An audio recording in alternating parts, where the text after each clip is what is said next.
Halo, apa kabar sobat semuanya? Saya doakan sobat semua dalam keadaan sehat dan tetap dalam lindungan Tuhan Yang Maha Esa dan apa yang dicita-citakan oleh sobat semua dapat tercapai. Berjumpa kembali dengan saya, Nyoman Arjanarta. Video yang lalu saya sudah menjelaskan tentang mata pelajaran pendukung program studi yang sobat pilih. Mudah-mudahan dapat digunakan sebagai acuan dalam memilih program studi dengan tetap mempertimbangkan hal-hal yang menjadi pertimbangan oleh PTN yang akan dituju. Kali ini saya akan berbagi cerita atau informasi tentang kemungkinan hal-hal yang menyebabkan kegagalan lolos SNBP tahun 2024. Cerita ini saya sampaikan berdasarkan pengalaman kebanyakan siswa yang gagal lolos SNMPTN tahun 2022 dan SNBP tahun 2023. Tahukah sobat semua, apa yang menyebabkan mereka gagal lolos SNBP? Sebelum saya berbagi cerita tentang penyebab kegagalan lolos SNBP, pastikan sobat semua tekan tombol subscribe, like, dan tonton video ini sampai selesai, serta silakan sobat semua berkomentar pada kolom komentar. Sobat semuanya, saya memulai bercerita tentang penyebab-penyebab siswa mengalami kegagalan masuk PTN melalui jalur SNBP pada tahun-tahun sebelumnya.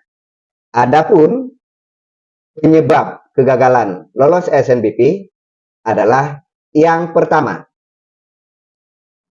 adalah human error dalam penginputan data. Nah, ketelitian dalam penginputan data sangat diperlukan oleh sobat semua, baik data pribadi maupun data sekolah. Nah, kesalahan penginputan data pribadi yang sering terjadi adalah kesalahan dalam pengetikan nama NISN, nama sekolah, NPSN, dan alamat sekolah. Nah, terkait dengan nama, pastikan nama yang diketik pada saat mendaftar sudah sesuai dengan nama yang tercantum pada rapor dan yang tercantum pada Dapodik.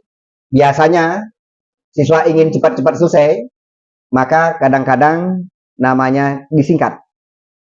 Dan bahkan ada huruf dalam satu kata nama yang berbeda dengan yang tercantum pada rapor dan pada Dapodik.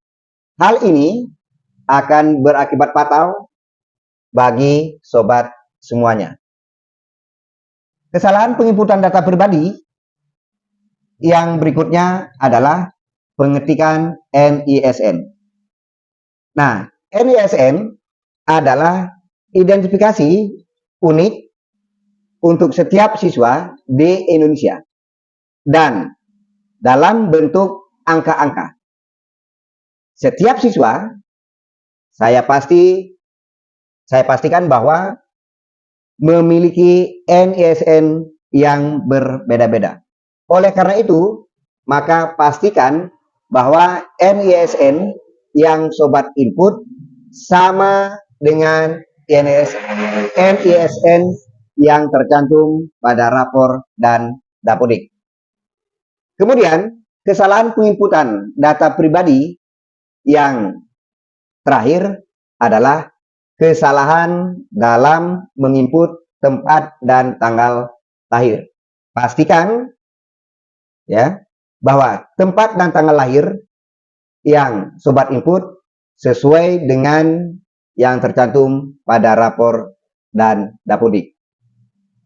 Nah, selain kesalahan dalam penginputan data pribadi, siswa juga kadang-kadang mengalami kesalahan atau melakukan kesalahan dalam menginput data profil sekolah, seperti nama sekolah, kemudian alamat sekolah, dan lain-lain yang berhubungan dengan profil atau data sekolah. Oleh karena itu, saya berpesan agar dalam penginputan data pribadi siswa dan data sekolah harus otentik dan akurat sesuai dengan data yang tercantum pada rapor dan dapodik. Karena ketika terjadi kesalahan, ya, penginputan data pribadi dan data sekolah akan dapat menyebabkan kegagalan untuk lolos ke PTN melalui jalur SNBP tahun 2024 ini. Nah, sobat semua, adapun penyebab kegagalan yang kedua adalah kadang-kadang siswa tidak menganalisis nilai rapor dari semester 1 sampai dengan semester 5. Analisis apa yang harus sobat lakukan agar bisa lolos SNBP tahun 2024 ini? Tentu, analisis yang pertama adalah sobat harus menganalisis nilai rata-rata rapor secara keseluruhan dari semester 1 sampai dengan semester 5. Kemudian, sobat bandingkan dengan rata-rata nilai minimal yang dibutuhkan oleh program studi pada PTN yang dituju. Oleh karena itu, maka sobat semua harus mencari tahu tentang nilai rata-rata minimum yang diinginkan oleh program studi pada suatu PTN yang sobat tuju. Kemudian, analisis yang kedua yang perlu sobat lakukan adalah menganalisis nilai mata pelajaran pendukung program studi yang sobat pilih. Mata pelajaran pendukung merupakan cerminan minat, bakat, dan kemampuan ya sobat semuanya. Mengapa hal ini perlu saya sampaikan? Karena ini merupakan cerminan minat, bakat, dan kemampuan sobat semua. Selain itu, juga sobat semua harus realistis dalam menentukan pilihan dan tidak memaksakan diri di luar minat, bakat, dan kemampuannya. Semakin favorit suatu PTN yang dituju, maka nilai rata-rata yang diinginkan juga semakin tinggi serta daya saing atau tingkat keketatan juga semakin tinggi. Sobat semua, adapun penyebab kegagalan yang ketiga yang mungkin menyebabkan sobat semua gagal lolos SNBP tahun 2024 ini adalah tidak melampirkan portofolio khusus bagi siswa yang memilih program studi seni dan olahraga. Nah, sesuai dengan ketentuan yang telah ditetapkan oleh panitia SNPMB tahun 2024 ini, peserta didik yang memilih program seni dan olahraga wajib mengunggah portofolio seni dan olahraga. Terdapat 11 jenis portofolio ya yang diakui oleh PTN. Apa saja portofolio tersebut? Silakan tonton video saya sebelumnya dengan judul Kiat Sukses SNBP 2024 atau video saya yang lainnya dengan judul Ingin Lolos UTBK SNBP 2024. Nah, apabila sobat tidak mengunggah portofolio khusus bagi sobat yang memilih program studi seni dan olahraga ya, sesuai dengan syarat-syarat yang telah ditentukan tersebut, maka kemungkinan besar sobat semuanya akan gagal lolos SNBP tahun 2024. Oleh karena itu, pastikan sobat semua ya, jika memilih program studi seni dan olahraga agar melampirkan portofolio terbaiknya karena akan dijadikan sebagai bahan pertimbangan oleh pihak PTN untuk menerima peserta didik yang memilih program studi, seni, dan olahraga. Sobat semua, adapun penyebab kegagalan yang keempat untuk lolos SNBP tahun 2024 ini adalah tidak mengunggah prestasi. Siswa yang berprestasi tentu akan ditunjukkan dengan bukti-bukti kejuaraan yang pernah diraihnya, baik di tingkat kabupaten kota, provinsi, nasional, bahkan mungkin internasional. Ya, nah, bukti tersebut adalah dalam bentuk sertifikat. Nah, sebagai saran saja untuk sobat semua, usahakan prestasi-prestasi yang diunggah tersebut adalah prestasi-prestasi yang penyelenggaranya dari pihak kementerian yang sifatnya berjenjang, mulai dari tingkat kabupaten kota, provinsi, dan nasional. Sebagai contoh adalah prestasi dalam lomba STEM Ki Hajar, kemudian OSN, kemudian ada lagi FLS2N, dan lain-lainnya. Karena prestasi ini akan memiliki bobot yang sangat tinggi. Atau mungkin saja prestasi-prestasi lain yang penyelenggaranya di luar kementerian, tetapi pastikan bahwa pihak penyelenggara memiliki kredibilitas yang jelas. Sobat semua, adapun penyebab kegagalan lolos SNBP tahun 2024 yang kelima adalah kesalahan mengunggah foto, di mana foto yang diunggah tidak sesuai dengan ketentuan yang telah ditetapkan oleh panitia SNPMB tahun 2024. Nah, perlu diingat adalah bahwa foto yang diunggah adalah foto formal. Sekali lagi, foto yang diunggah itu adalah foto normal, menggunakan pakaian seragam sekolah beserta atributnya dengan latar belakang foto sesuai dengan ketentuan yang telah ditetapkan.